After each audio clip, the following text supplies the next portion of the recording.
നമ്മുടെ ഇന്നത്തെ വിഷയം രാജ്യത്ത് യുവ വോട്ടർമാരുടെ എണ്ണം കൂടി എന്നുള്ളതാണ്. വളരെ പ്രധാനപ്പെട്ട കാര്യമാണ്. 20 മുതൽ 29 വയസ്സ് വരെയുള്ള വോട്ടർമാരെയാണ് യുവ വോട്ടർമാരെന്ന് തെരഞ്ഞെടുപ്പ് കമ്മീഷൻ പറയുന്നത്. അവരുടെ എണ്ണം ഇത്തവണ 19,74,00,000 1,08,00,000 കന്നി വോട്ടർമാരുമുണ്ട്. പക്ഷേ സ്ഥാനാർത്ഥികളിലേക്ക് വന്നാൽ യുവ പ്രാതിനിധ്യം വേണ്ടത്രയുണ്ടോ? യുവ വോട്ടർമാരിലേക്ക് തന്നെ നമ്മൾ ഇറങ്ങുകയാണ്. ഞങ്ങളുടെ യുവാവായ റിപ്പോർട്ടർ ദീപക് വലേമ കോഴിക്കോട്ടെ യുവ വോട്ടർമാരുടെ പ്രതികരണം തേടിയ കാഴ്ച കാണും.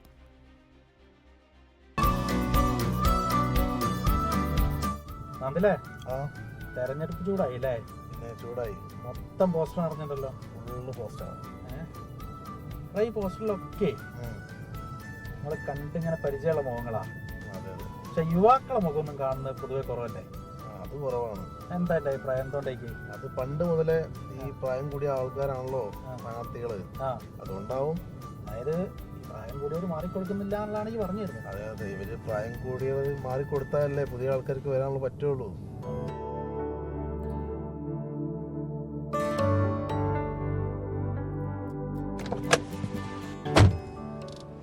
അവിടെ രമേശേട്ടുണ്ട് അല്ലേ? അപ്പുറത്തെ ഉണ്ട്, എല്ലാവരും ഉണ്ടല്ലോ. കരീംക, രമേശ് ചേട്ടൻ, രാഘവേട്ടൻ അല്ലേ? അതില് രമേശ് ചേട്ടൻ പറയുന്നത് ഏറ്റവും പ്രായം കുറവ് പുള്ളിക്കാരനാണെന്നാണ് പുള്ളിക്കാരന്റെ പ്രസ്താവന. ആണോ? അതിന് വേറെ കാര്യമുണ്ട്, ഇവരെല്ലാം മനസ്സുകൊണ്ട് യുവാക്കളാണ്. പക്ഷെ യഥാർത്ഥത്തിൽ യുവാക്കൾക്ക് എന്താ പറയാനുള്ളത് അറിയണ്ടേ? അതറിയണം, നമുക്ക് പോയി നോക്കാം.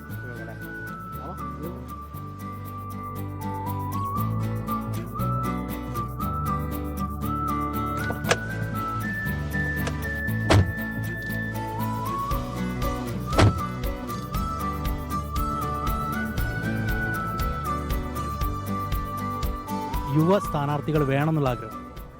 യുവ സ്ഥാനാർത്ഥികൾ ഉണ്ടെങ്കിൽ കുറച്ചുകൂടി നല്ലതായിരുന്നു. സ്ഥാനാർത്ഥികളൊക്കെ ഒരു ഏജ്ഡ് ആയിട്ടുള്ള ആളുകളാണല്ലോ. യുവ സ്ഥാനാർത്ഥികൾ വേണമെന്നുള്ള ആഗ്രഹം. യുവ സ്ഥാനാർത്ഥികൾ വേണമെന്നുണ്ട്, പക്ഷെ ഓരോ പ്രവർത്തനങ്ങളനുസരിച്ച്. Youngsters 20 crore voters. അപ്പം ഈ കാൻഡിഡേറ്റ്സ് ബിലോ 40 വരണം എന്നുള്ള ആഗ്രഹം. ആഗ്രഹമില്ലായ്മയില്ല, പക്ഷേ എക്സ്പീരിയൻസ് കൂടി വേണ്ടേ? യുവാക്കളായിട്ടുള്ള സ്ഥാനാർത്ഥികൾ വേണമെന്ന് ആഗ്രഹമുണ്ട്. അതായത് യുവാക്കളാകുമ്പോൾ കുറച്ചും കൂടെ നന്നാവും എന്നുള്ളൊരു അഭിപ്രായമുണ്ട്.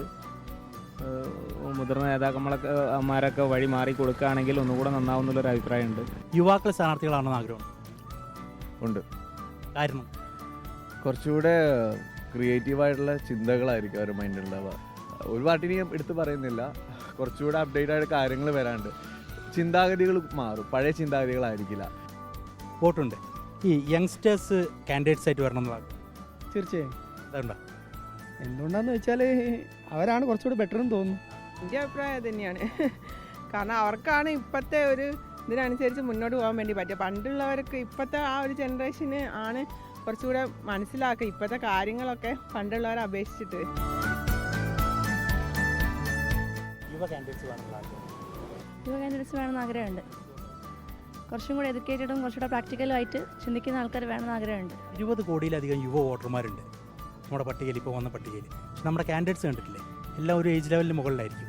യുവ കാൻഡിഡേറ്റ്സ് വേണമെന്ന് ആഗ്രഹം. ആഗ്രഹമുണ്ട്. ചിന്താഗതികൾ മാറ്റം ഉണ്ടാവും, അതാണ്. യുവാക്കളെ മനസ്സറിയാൻ പറ്റുമല്ലോ. പറഞ്ഞതുപോലെ 20 കോടിയിലധികം യുവ വോട്ടർമാരുണ്ട്. നിങ്ങളൊക്കെ അതിൽപ്പെടുന്നു, ഞാനും നിങ്ങളൊക്കെ അതിൽപ്പെടുന്നുണ്ട്. പക്ഷേ കാൻഡിഡേറ്റ്സ് കണ്ടിട്ടില്ലേ, ഒക്കെ ഒരു ഏജ് ലെവലിന് മുകളിലാണ്. അത് മാറ്റം വരണം. യൂത്ത് വരണം, അതിൽ കൂടുതൽ എഡ്യൂക്കേറ്റഡ് പീപ്പിൾസ് വരണം എന്നാണ് എൻ്റെ ആഗ്രഹം.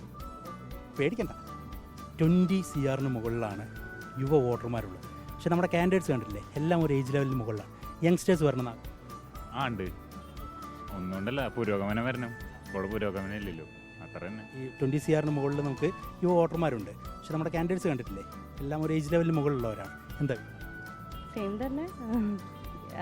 പിന്നെ നമ്മളെ ആ ഒരു ഏജ് ഗ്രൂപ്പിലുള്ള ആൾക്കാർ വരുവാണെങ്കിൽ കുറച്ചുകൂടി പുരോഗമനം വരും. അത് തന്നെയാണ് എൻ്റെ അഭിപ്രായം. എഡ്യൂക്കേറ്റഡ് പീപ്പിൾ എന്നുള്ളതാണോ, അല്ലെങ്കിൽ നമ്മളൊരു കണക്റ്റ് ആവുന്നുള്ളതാണോ? അല്ല, എഡ്യൂക്കേറ്റഡ് ആണെങ്കിൽ കുറച്ചുകൂടെ കംഫർട്ടബിൾ ആയിരിക്കും.